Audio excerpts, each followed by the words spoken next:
Anybody who says anything critical about Israel is anti-Semitic. You've been accused of being a war criminal. If you went to go to several countries in Europe, you're going to get arrested. Many people around the world see the state of Israel as a country that is exclusively using military force, that has killed 70,000 in Gaza. Because Hamas was forcing people to stay in urban areas, because we didn't carpet bomb. People see a country that is behaving in a way that is not compatible with being a liberal democracy. You've absolutely lost it in Europe, you're losing it in America. In what many are calling one of the most combative interviews of his political career, Benjamin Netanyahu sat down with The Economist and attempted to recast the war in Gaza as nothing less than a civilizational struggle, a modern-day battle against medieval fanaticism, where an Israeli defeat would inevitably spell the collapse of the Western world.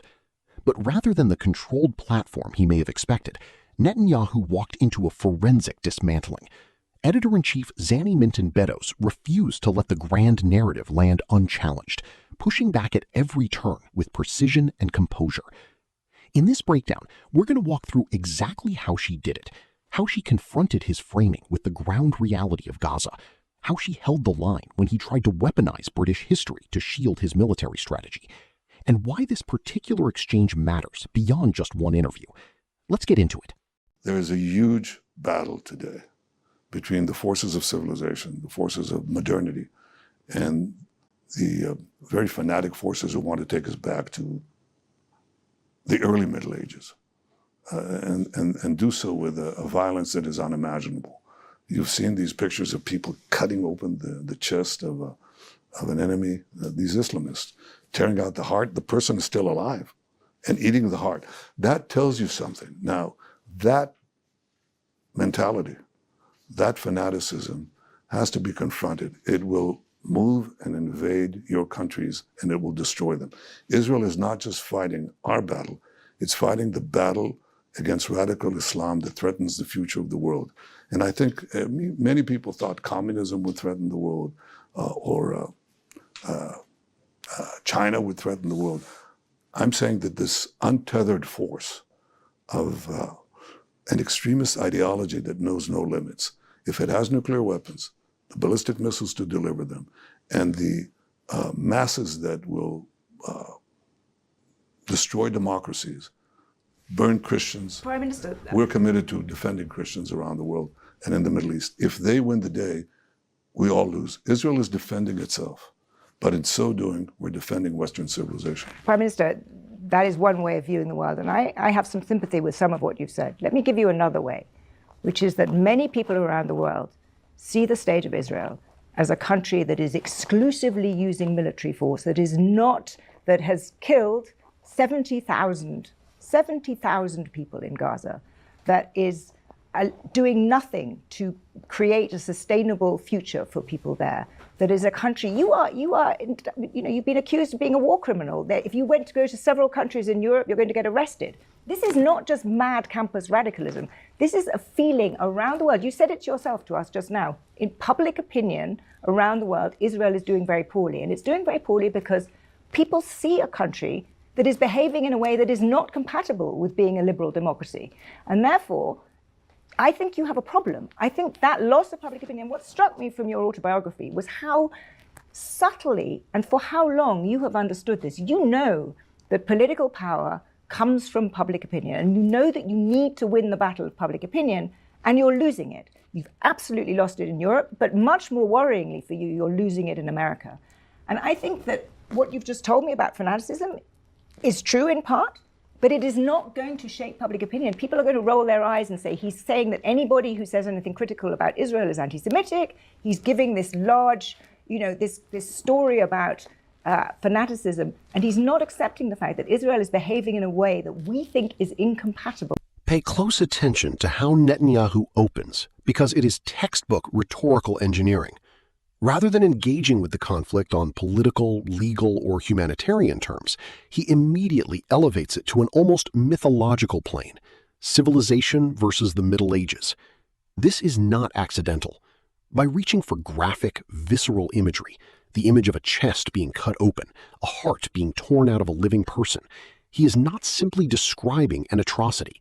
He is making a calculated attempt to short-circuit the viewer's rational thinking and activate something far more primitive: a raw, instinctive us versus them fear response.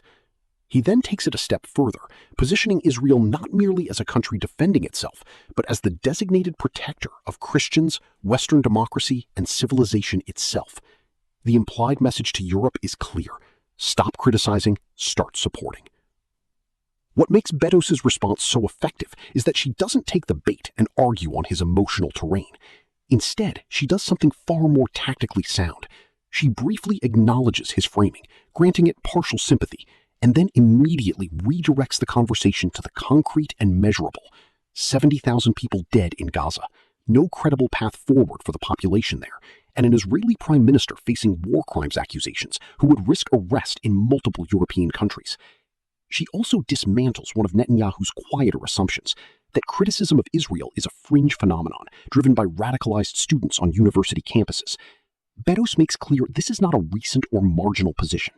European governments, international legal institutions, and a growing portion of mainstream global opinion have reached the same conclusion, that Israel's conduct is increasingly difficult to reconcile with the values of a liberal democracy. And as she pointedly observes, the tactic of framing every critical voice as anti-Semitic is no longer working.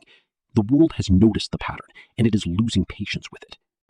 With the kind of liberal democracy that he claims Well, to the be. liberal democracies that fought the battles from World War II to Afghanistan to Iraq and so on, the ratio of combatants to non-combatants killed was 6-1, 7-1. And in Gaza, because Hamas was forcing people to stay in urban areas at gunpoint, the ratio is about 1.5-1.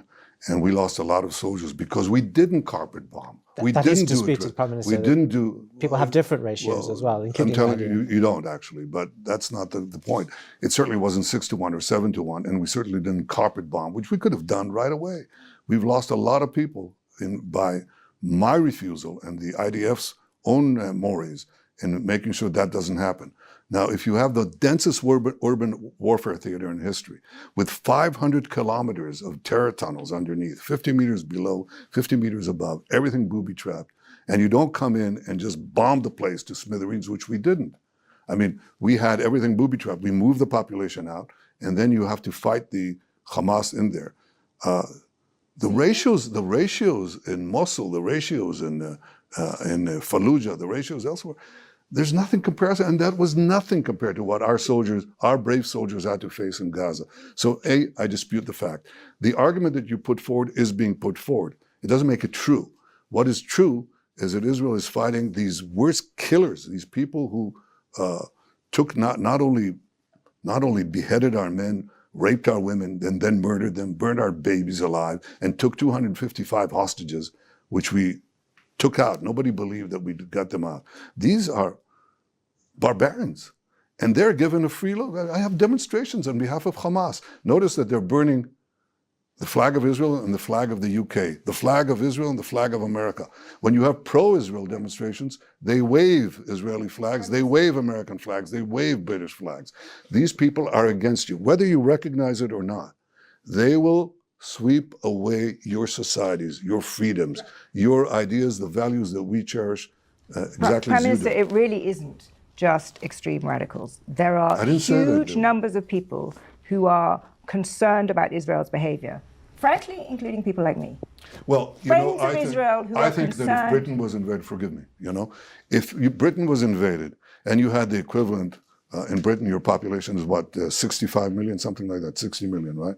So you're about 6 times our size. So if you had, on one day, about 8,000 Brits murdered, mutilated, raped, and kidnapped, and they came right next to London, what would you do? We know what you did. We know exactly what Britain did, and I don't hold Churchill or the British government or the British people who supported him responsible for saying you shouldn't have acted that way. You bombed the living daylights out of German cities and out of French cities that were in your way and so on. We didn't do that. We went in with ground forces. We didn't carpet bomb our way in there because otherwise nothing would be there in Gaza. When the casualty figures become impossible to ignore, Netanyahu deploys what we can call the statistical shield.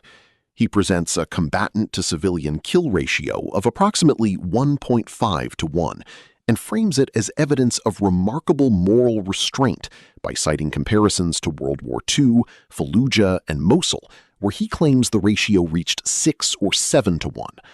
What he does not acknowledge is that these figures come from self-reported IDF data, the same military conducting the operation, while independent assessments from the United Nations, Gaza health authorities, and satellite imagery analysis all point to a level of structural destruction in Gaza that has few modern parallels. He then constructs what is essentially a false choice. Either you carpet bomb or you do what Israel did. But this binary does not hold up to scrutiny. Documented evidence shows that the repeated deployment of 2,000-pound unguided munitions in some of the most densely populated urban areas on Earth produces destruction on a scale that makes the distinction between carpet bombing and not carpet bombing largely semantic. The label changes, the outcome does not. Then comes the Churchill gambit. By invoking Britain's bombing of German and French cities during World War II, Netanyahu is making a direct and deliberate appeal to his interviewer's national history, essentially arguing that the British have no standing to criticize what Israel is doing because Britain did the same and worse within living memory. It is a guilt trip dressed up as historical context. But here is the fundamental problem Netanyahu cannot argue his way around. He is conducting a 20th century military campaign while trying to win a 21st century information war, and those two things are in direct conflict. Footage, satellite data, and survivor testimony are reaching global audiences in real time. He claims to be the defender of Western values, yet as Beddoes makes plain, the Western world is watching what is happening in Gaza and finding it increasingly hard to recognize its own values in what it sees.